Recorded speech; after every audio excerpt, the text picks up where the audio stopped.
He's talking about its importance, its essence, and its innate power. So we're going to talk about the importance of love, the essence of God's love, and the innate power of God's love. But let's take a look at 1 Corinthians 13, 1 to 13. I think we should have it on the screens, right? Yeah. So Paul says, if I could speak all the language of the earth and of angels, but didn't love others, I would only be a noisy gong or a clanging cymbal. If I had the gift of prophecy, and if I understood all of God's secret plans and possessed all knowledge, and if I had such faith that I could move mountains, but didn't love others, I would be nothing. If I gave everything I have to the poor and even sacrificed my body, I could boast about it, but if I didn't love others, I would have gained nothing. Love is patient and kind. Love is not jealous or boastful or proud or rude. It does not demand its own way. It is not irritable, and it keeps no record of being wronged. It does not rejoice about injustice, but rejoices whenever the truth wins out. Love never gives up, never loses faith, is always hopeful, and endures through every circumstance. Prophecy and speaking in unknown languages and special knowledge will become useless, but love will last forever. Now our knowledge is partial and incomplete, and even the gift of prophecy reveals only a part of the whole picture. But when the time of perfection comes, these partial things will become useless.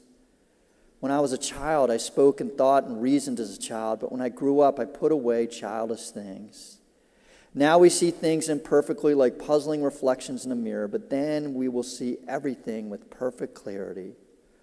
All that I know now is partial and incomplete, but then I will know everything completely, just as God now knows me completely. 3 things will last forever: faith, hope, and love, and the greatest of these is love. So we're going to look first at the importance of love. What Paul is saying here is that love is the point. Love is sort of the main thing, right? You hear some management gurus say, always keep the main thing the main thing. And Paul is basically saying, hey, church, if you want to know what the main thing is, it is love. It will always be love. And he makes the point again in the first 3 verses where he says, without love, we are nothing. We are nothing. It's important, I think, again, you can get blinded by the beauty of what Paul's saying and sort of, in some senses, miss the context, which is significant. But Paul was writing to a Greek context. The city of Corinth was in Greece. And if you think of Greece, probably one of the first things you think of when you think of Greece, I don't know what you think of, but probably one of the first things you should think of is you think of like Plato and Aristotle, right? When you think of Greece. And the country of Greece, the nation of Greece, was known for their philosophers. They were known for their eloquent orators.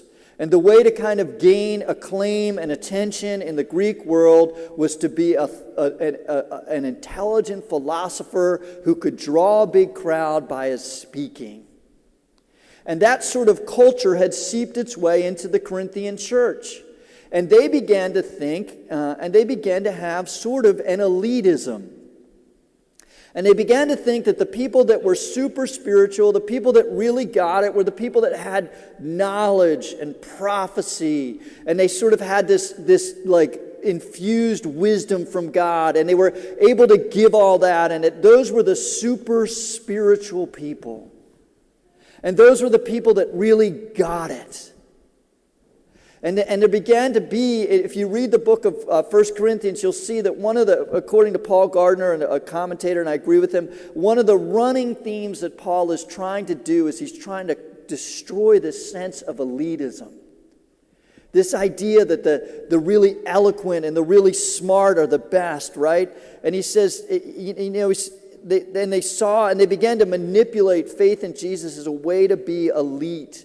And they lost sight of what had mattered. And that's what Paul is correcting. That's why he goes on, if you have tongues or wisdom and all that, that'll cease. He's correcting it to say, listen, the big thing is love.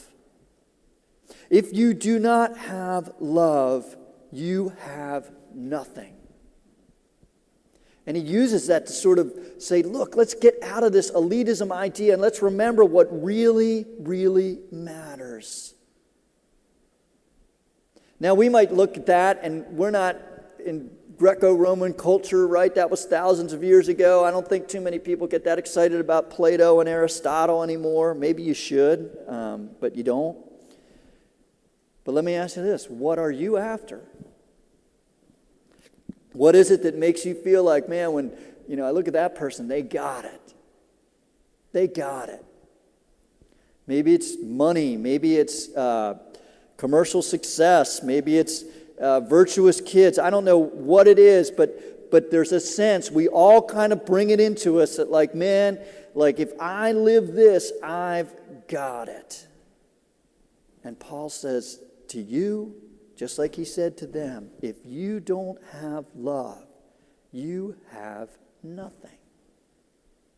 The essence of following Jesus Christ and saying you are a follower of Jesus Christ is that we are meant to be people that live in love. And this isn't something new that Paul is just saying in 1 Corinthians 13. In fact, many times he writes it. In 1 Timothy 1:5, I think we have this passage. He reminds us, he says, the purpose of my instruction is that all believers would be filled with love that comes from a pure heart, a clear conscience, and a genuine faith. Paul's saying the point of it always was love. And we're commanded to live in love because Jesus loved us. Ephesians 5:2 is another passage where Paul makes this point. Again, he says, live a life filled with love, following the example of Christ. He loved us and offered himself as a sacrifice for us, a pleasing aroma to God. Paul's saying, listen, if you call yourself a Christian, what you're saying is you believe Jesus loved you so much that he died and sacrificed himself for you. So in the same way, you are to live a life of love as you've received that love. And this is nothing new. This comes right out of what Jesus taught in Matthew chapter 22, verses 36 to 40.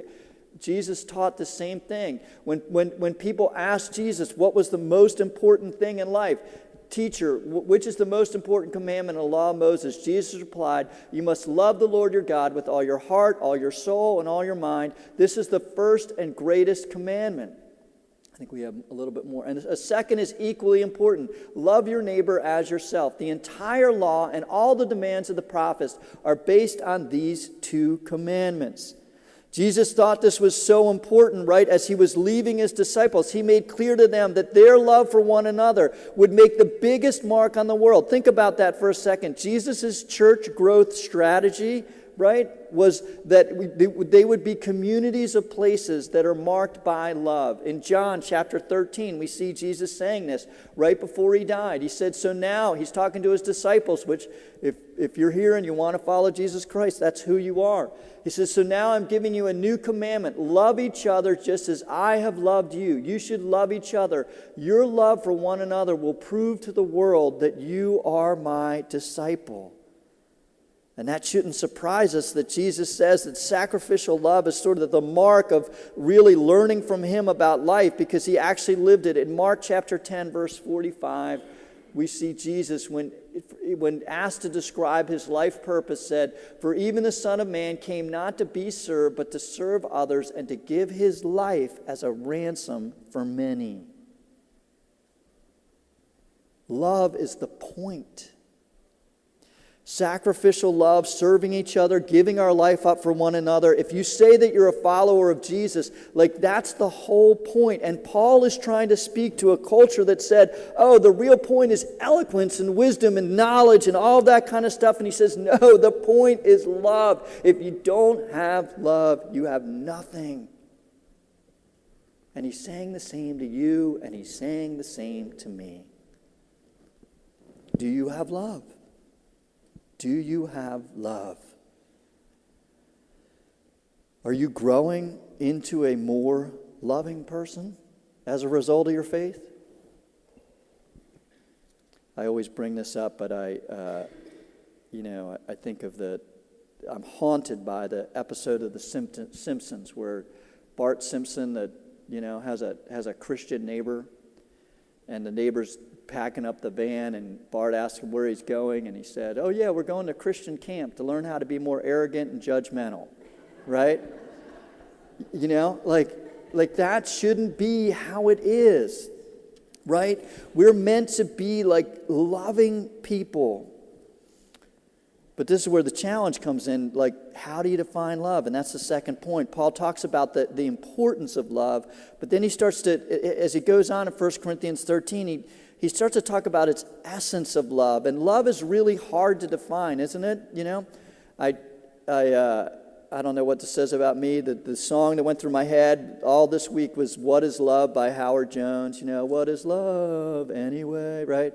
Does anyone really love anybody anyway? Like it just kind of, you know, it's easy to say, right? But it's hard to define. And, you know, that shouldn't surprise you. Like it's actually true about most things that are meaningful. The more a thing is foundational to life, the more it touches lots and lots of things.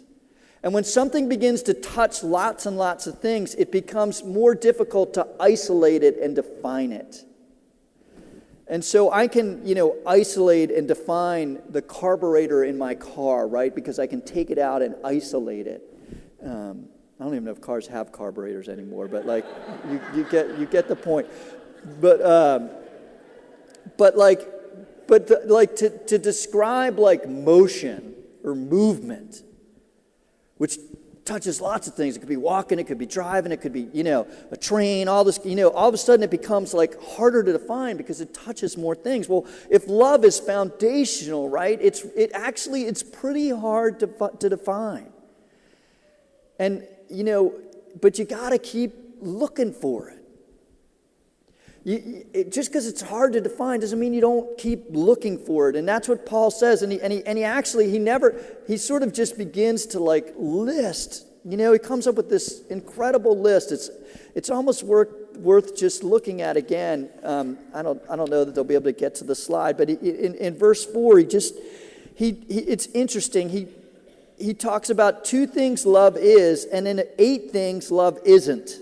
That's kind of interesting. It just shows even his struggle to define what love is. He gives 2 things it is, 2 positives, and then lists like 8 negatives, things that love isn't. I love how he starts. He says, love is patient and kind. Just think about that for a second. Love is patient and kind. I don't really know like everything. I don't know how super define love, but I'll tell you this: patience and kindness really help, don't they? I mean, if you're going to love anyone, I guarantee you it's going to require a ton of patience and a ton of kindness. It's kind of an interesting thing. I've thought about it. In our world, I think we've sort of dumbed down love into acceptance. But patience and kindness actually have a bearing witness kind to them, right? To be patient and kind means you're sort of like maybe not totally agreeing, maybe don't think this is the best for you, but I'm going to be patient and kind anyway. There's a certain bearing with that comes with patience and kindness. And it's interesting, in Romans, Paul says that God's kindness should lead you to repentance. See, I think we've sort of equated patience and kindness with weakness. You know? I remember my daughter like telling her friends, I can make my dad do whatever I want. Right? Like, which wasn't true, by the way. But like there was a certain sense where like if I was kind, right, like there was weakness. You know, no, like patience and kindness, they bear with. And God is actually winning the world through his kindness. He wants to transform you by his kindness. This one's haunted me. If I have a word for you know, a lot of people do that thing where they have a word for the year. My word is kindness. I want to be a kinder person, and I'm not. And then the other thing is, and I think this is a good word for us, like, honestly, you know, culturally, I think we live in a day and an age where, you know, it kind of feels like we got to show people how wrong they are and how right we are. Shouting,